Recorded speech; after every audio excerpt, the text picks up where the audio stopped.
और चलिए अब सीधी तस्वीर आपको दिखाएंगे। बंजारा समाज के आराध्य संत सेवालाल की जयंती, लोकसभा अध्यक्ष ओम बिरला मौजूद है, क्या कुछ कह रहे हैं सुनिए।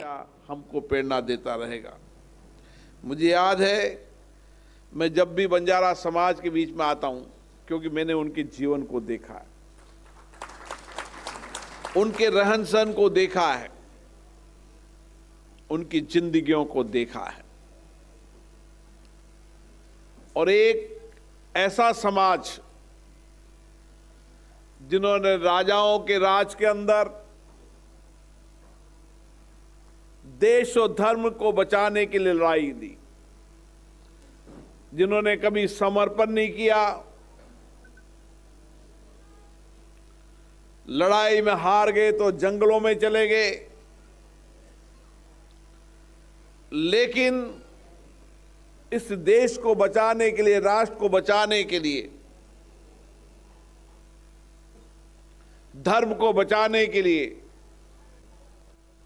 वो राजा के साथ खड़े रहे। और राजाओं के राज के बाद आजादी की लड़ाई का अगर इतिहास आप देखें तो आजादी की लड़ाई के अंदर बंजारा समाज का बहुत बड़ा योगदान रहा। उन्होंने एक लंबी लड़ाई की, लंबा संघर्ष किया, न झुके न टूटे, देश आजाद होना चाहिए इसकी लड़ाई लड़ी। और आजादी के बाद इस 75 वर्ष की लोकतंत्र की यात्रा में मैं देखता हूं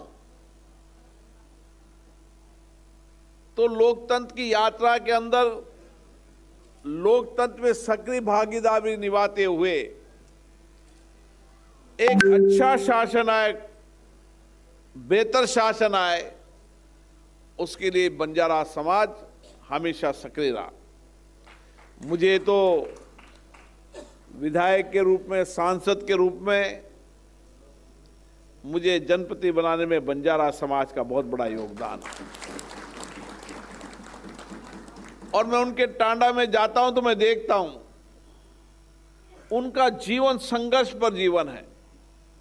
जो जंगल हम देख रहे हैं, जो प्रकृति को बचाने का काम हम देख रहे हैं, अगर जंगल और प्रकृति को बचाने में सबसे बड़ा योगदान है तो बंजारा समाज का है।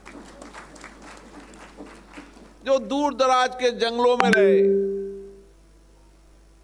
कठिन परिश्रम, कठिन जीवन उन्होंने बिताया, लेकिन वहां की प्रकृति, वहां का सौंदर्य, वहां के जंगल को बचाने के लिए हमेशा अपने जीवन को समर्पण किया। और बंजारा समाज के